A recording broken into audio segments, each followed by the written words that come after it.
soldier settlement was one of the things that the government set into being at the end of the war to train ex-servicemen, to help them get back into the civilian life. His great-grandfather, he left Scotland in 1853 and arrived in Caramut in 1854 as a stonemason, and we're fortunate to have a diary of his of the day-to-day trip on the sailing boat. And the last entry, or one of the last entries in that, says he's got a job working with stone, a very hard stone, about 30 miles from Port Fairy. So, and that was when he went to Caramut, and we presumed it was to build the bridge. Caramut itself, the town was, it had a lot more shops and industries in there than what there is now. That's where the population was, and everybody in Caramut nearly worked out on these stations. I'm Tom Dixon. I am the fourth Thomas Dixon.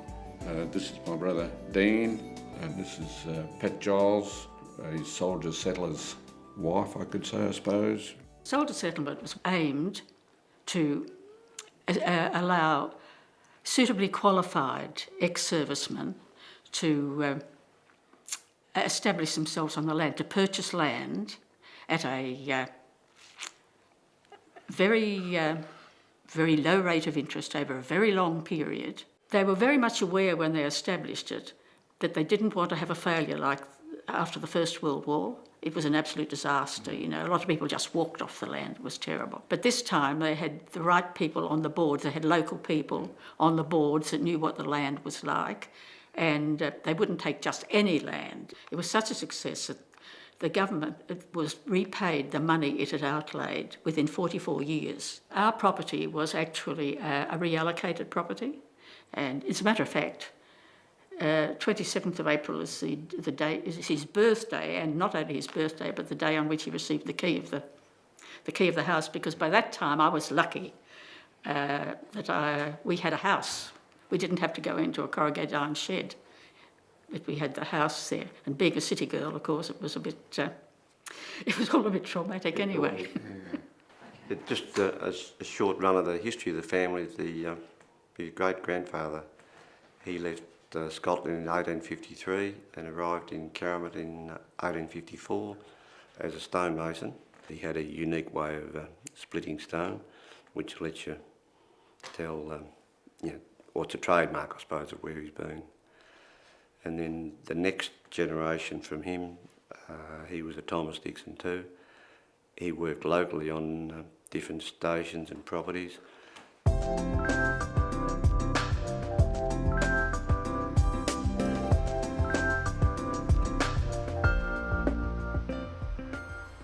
Well, this is on Newlow Station, which is only a few miles out of Caramut. Originally it was part of the old Caramut house. I worked here when I first left school. I worked for John Kelly, and he was a great bloke to work for, a real gentleman. I was just 18 at the time because I had a vehicle, which was the important thing, because you obviously had to travel to work. But no, it was a good place to work, good place to learn farming.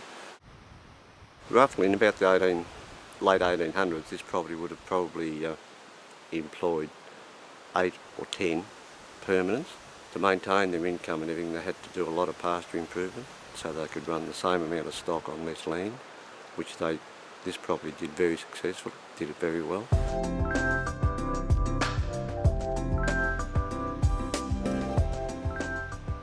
Well, here we are in the main street of Caramut with its lovely elm trees, and this is the memorial to all the soldier settlers of their surrounding areas. In those days, there'd have been lots of cars with mothers, depending on the time of day, because the children would have been bussed in from the various estates to the Caramut School, which is up the back, the little old blue stone school. So at pick-up time, of course, there'd be cars everywhere, and they'd do their shopping. There'd be Beckham's store over there, and then there'd be Slattery's there, and then we'd have a garage there, and of course only the one hotel left there. And another, of course, the post office. Post office was very popular, and at that stage, of course, you had the telephone line where you had to go through the exchange. Yes, that's that main street.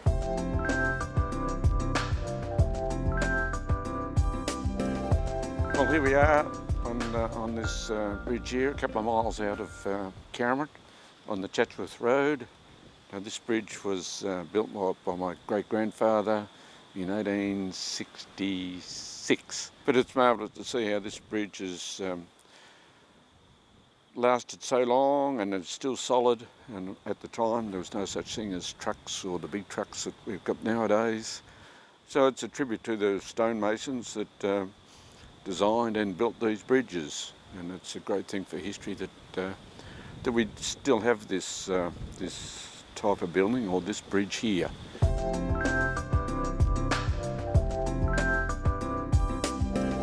Well, here we are outside the St Paul's Anglican Church.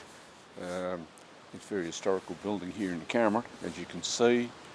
We have an affinity to this church. My grandfather, he was an elder in the church here, in the Presbyterian Church. Yeah, I just think it's by far the loveliest and prettiest building in Caramut, and also it's got a lovely setting. And we're just fortunate that the Anglican and Presbyterian community have looked after the church so well and still here in such good order for us.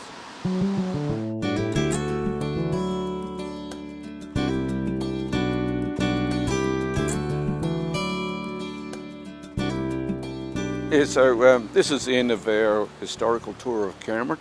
In years to come, people can look back on this and say, well, what a great place Caramut was then and is now. And I hope you enjoyed it.